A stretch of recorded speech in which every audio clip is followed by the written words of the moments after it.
ဖိုးတို့အဖွဲ့ဆိုတာတရေဖက်နဲ့အဖွဲ့ကိုပြောတာလားဗျအေးဟုတ်တယ်လေမင်းကဘလို့သိရလဲဒါဆိုတောင်းအောင်လေဖမ်းမှာပေါ့ဗျဘာလို့မင်းကိုဖမ်းရမှာလဲကွာ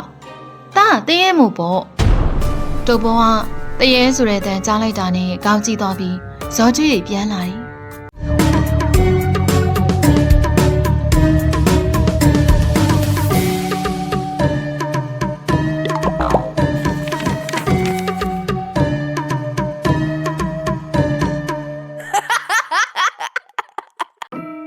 တညမှာတော့တုတ်ပေါ်တယောက်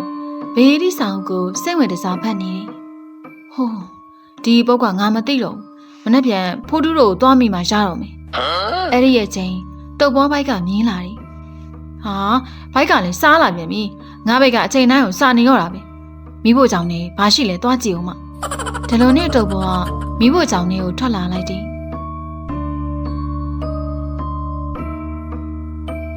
မိဖို့ကြောင့်နေကိုရောက်တော့စပွဲကအုပ်ဆောင်မစိုးဖွင့်လိုက်တယ်ဟမ်ဘာဟင်းမှလည်းမရှိတော့ပါလားဘိုက်ကစားနေပြီဘယ်လိုလုပ်ရပါတိုးပေါ်တယောက်ဘိုင်လေးပို့ပြီးဘာစားမှမသိဖြစ်နေရောတယ်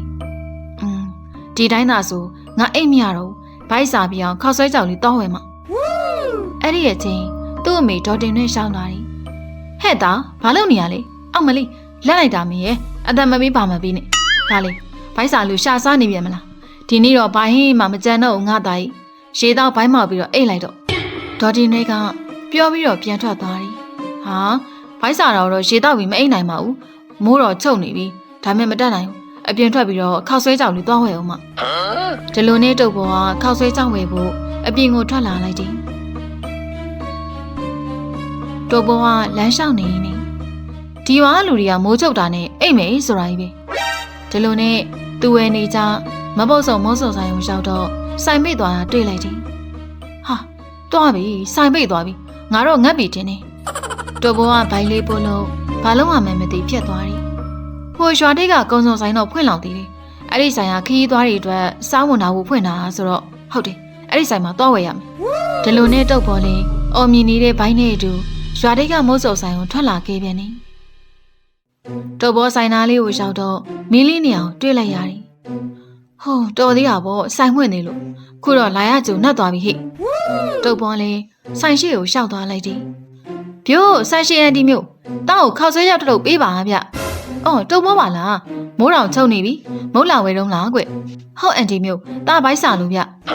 အန်တီမျိုးလဲတုတ်ပေါ်ကိုခောက်ဆွဲကြောက်တစ်ထုပ်ပေးလိုက်တော့တုတ်ပေါ်လေးခောက်ဆွဲကြောက်ကိုယူပြီးပတ်စံပေးလိုက်တယ်ဟိုဝင်တင်ဝင်လုံးမနေနဲ့ဦးနော်တုတ်ပေါ်မိုးချုပ်နေပြီကြားလားဟုတ်အန်တီမျိုးဒီလိုနဲ့တုတ်ပေါ်လဲအန်တီမျိုးဆိုင်ရနေခောက်ဆွဲကြောက်ဝယ်လို့ပြန်ခဲ့လိုက်တယ်တုတ်ပေါ်တယောက်အိမ်ရောက်ရင်ခောက်ဆွဲပြုတ်စားမယ်ဆိုတဲ့အတွေ့နဲ့အိမ်ကိုခတ်သက်သက်လေးပြန်လာခဲ့တယ်တနေရာရောက်တော့ရှေ့မှာငုံနေတဲ့ကလေးတယောက်ကိုတွေ့လိုက်ရတာပါဟာ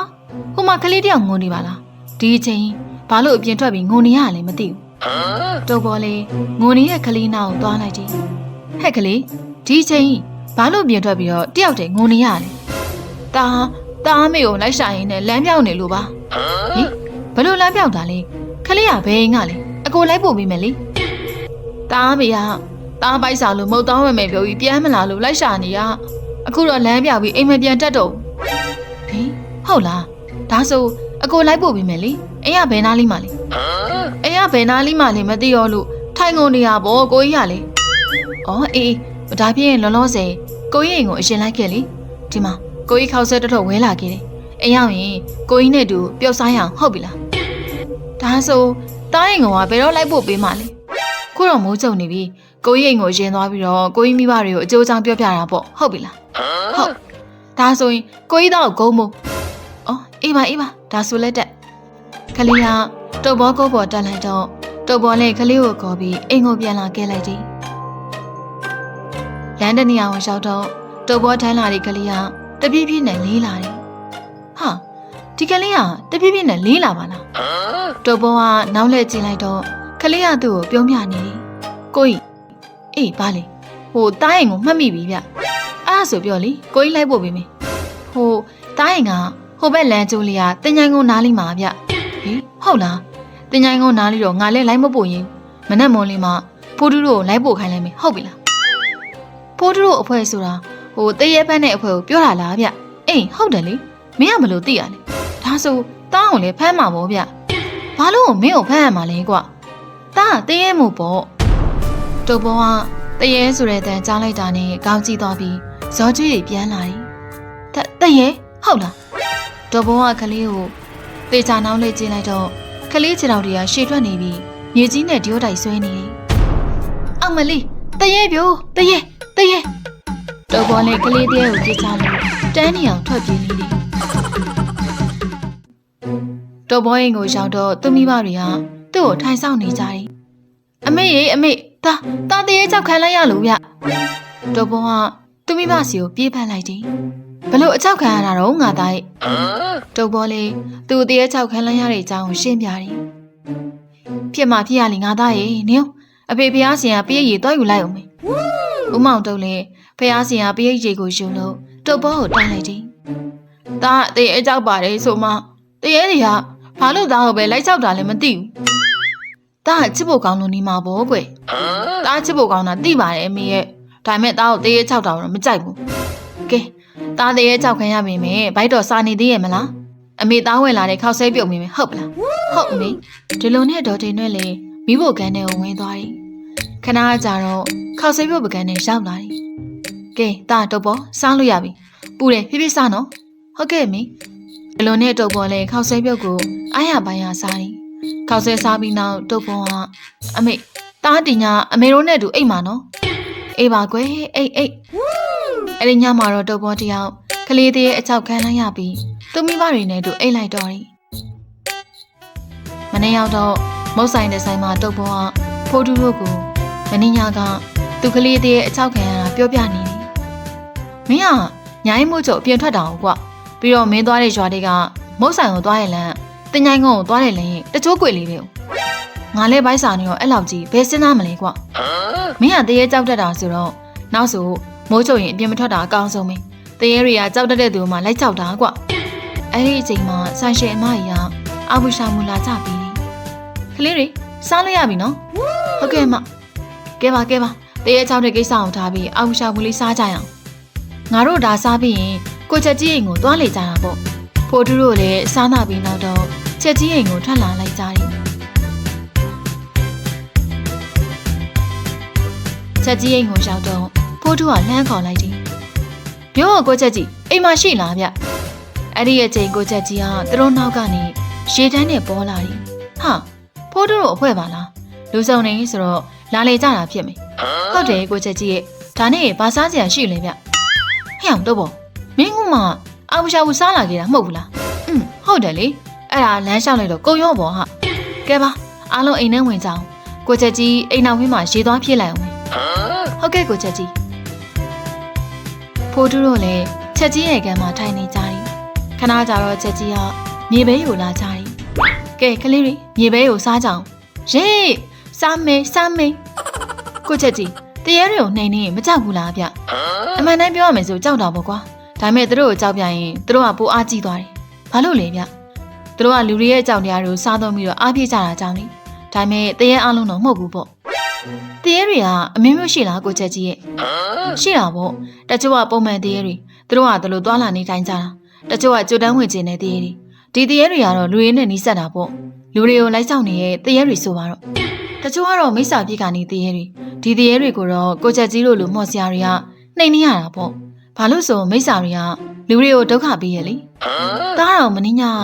ကလေးတရေအချောက်ခံလိုက်ရသေးရဲ့ကိုချက်ကြီးရဲ့ဟင်ဟုတ်လားဘလို့အချောက်ခံရတာလဲကွ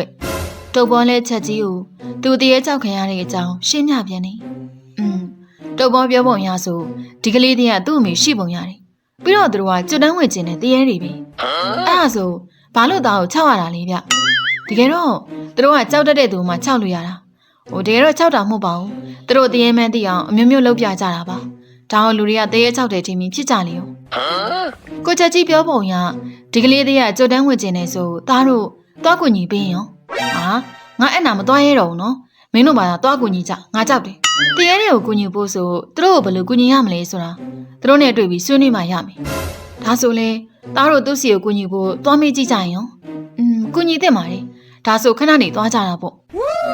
ကဲတော့ပေါ့မ မင်းတရေကြောက်ခံရတဲ့နေရာကိုငါတို့ကိုလမ်းပြပြီးတော့ဟာကွာမင်းတို့ကလည်းငါကြောက်ပါလေဆိုမကြောက်ပါနဲ့တော့ဘောရဲ့ကိုချက်ကြီးတရားလုံးပါပါတယ်ဟာ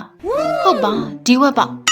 ဒီလိုနဲ့ပိုးထူးတို့လည်းတုတ်ဘောကိုလမ်းပြခိုင်းပြီးမင်းညာကတုတ်ဘောတရေကြောက်တဲ့နေရာကိုထွက်လာလိုက်ကြတယ်တရေကြောက်တဲ့နေရာကိုရောက်တော့တုတ်ဘောကဒီနေရာကိုချက်ကြီးတားကိုတရေကြောက်တဲ့နေရာသူကဟိုဘက်လမ်းကျိုးကတင်ញိုင်းကုန်းနားမှာနေရတဲ့ဒါဆိုလေအဲ့နားလေးကိုတွားကြည့်ကြတာပေါ့ဒီလိုနဲ့ချက်ကြီးတို့လည်းတင်ញိုင်းကုန်းနားလေးကိုတွားလိုက်ကြတယ်နေရာကိုရောက်တော့ချက်ကြီးကတုပ်ပေါ်ပြတဲ့နေရာကိုကြည့်ပြီးအခြေအနေကိုသုံးသပ်တယ်ခြုံငွေဘက်မှာမြင်နေရတာကဟောင်းနှံဆုပ်ပြက်နေတဲ့တဲဆုပ်လေးတစ်လုံးမြင်နေရတယ်အဲ့ဒီအချိန်မှာကလေးငိုနေတဲ့အတန်ကိုကြားလိုက်ရတယ်ဖိုက်စာရဲ့ဖိုက်စာရဲ့လို့ဖိုးထူတို့အားလုံးအတန်ကြားလိုက်ရတော့အံ့ဩသွားကြတယ်အဲ့ဒါတားကြောက်ခံရတဲ့ကလေးတည်းပဲကိုချက်ကြီးဒီနားမှာရှင်ကိုတင်မြပါကလေးဦးတို့ကကူညီဖို့လာခဲ့တာပါချက်ကြီးအဲ့လိုပြောတော့ကလေးတည်းလေးကိုတင်ပြတယ်ကိုရင်တို့ကကူညီဖို့လာတာပါကလေးမရအောင်ဘယ်သွားလဲဟုတ်တားတော့မုတ်သွားဝယ်မယ်ဆိုပြီးထွက်သွားတာဗျခုထိပြန်မလာသေးဘူးတားကဗိုက်စာနေပြီတားမေကိုစောင့်နေရဘလောက်ကြာသွားမလဲတားစောင့်နေတာနှစ်ပေါင်း100ကျော်သွားပြီဗျချက်ကြီးနဲ့ဖိုးထူးတို့အားလုံးမျက်လုံးပြူသွားကြတယ်ဟာဘလို့နှစ်ပေါင်း100စောင့်နေရဟုတ်လားကလေးဟုတ်တယ်တားမေကတားကိုမုတ်သွားဝယ်မယ်ဆိုပြီးထွက်သွားခဲ့တာခုထိပြန်မလာဘူး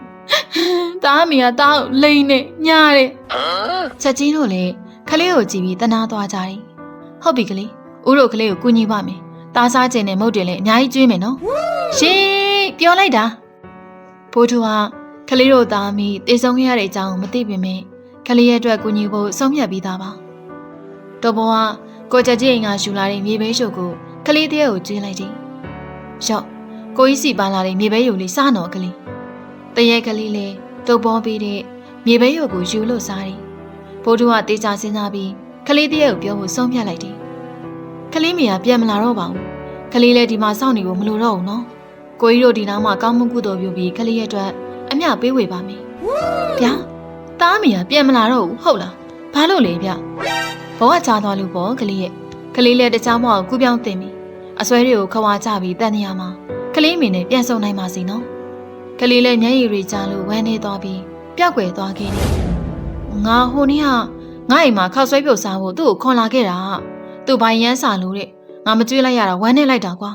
ဘာပဲဖြစ်ဖြစ်ပါတို့ဘောကြောင့်ဒီကလေးကိုကူညီဖို့အတွက်ဖြစ်လာပြီတို့တွေမနဲ့ပြန်ဖုန်းကြီးတွေပြင်ပြီးဒီနားမှာကုသိုလ်ပြုအမျှဝေကြတာပေါ့ဒီလိုနဲ့ဒီနေရာလေးမှာဖိုးထူးတို့ကကလေးအတွက်ရည်စိုးပြီးကုသိုလ်ပြုအမျှဝေခဲ့ကြတယ်တညမှာတော့တုတ်ဘောအိမ်မဲတင်မှာကလေးတည်းကိုအိမ်မက်မက်တယ်ကိုကြီးတောင်းမှတ်မိတာမဟုတ်ကွာအခုသာကောင်းရမွန်ရပေါ့ရောက်သွားပါပြီဗျအခုကိုကြီးကိုလာနှုတ်ဆက်တာလားဟုတ်လားဝမ်းသာလိုက်တာကွာကလေးကလက်ပြပြီးတပြေးပြေးနဲ့ပျောက်ကွယ်သွားခဲ့တယ်တုတ်ဘောလေးအဲ့ရနိုးလာခဲ့ဟောငါအိမ်မက်မက်နေရပြီ